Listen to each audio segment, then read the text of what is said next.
Hello viewers, আমরা এখন দাঁড়িয়ে রয়েছি বাংলাদেশ ও ভারত সীমান্তে।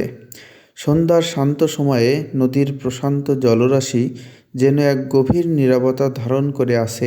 আকাশ ও জলের ধূসর হালকা বাদামি রঙের মিশ্রণে এক মায়াবী আভা তৈরি হয়েছে, আর দূর দিগন্তের গাছপালাগুলো কুয়াশা বা ধোঁয়াশার আড়ালে ঢাকা পড়ে অস্পষ্ট রূপ নিয়েছে। নদীর পাড়টি বাঁধানো, যা ধরে ক্যামেরার স্থির ও ধীর গতিতে পথ চলা দেখা যাচ্ছে। আমি যে নদীর কথা বলছি এটি হচ্ছে ইছামতি নদী, ভারত ও বাংলাদেশের একটি আন্তঃসীমান্ত নদী। সাতক্ষীরা জেলার দেবাটা উপজেলার বিপরীতে নদীর ওপারে আপনারা দেখতে পাচ্ছেন ভারতের যে শহরটি অবস্থিত সেটি হলো টাকি পৌরসভা।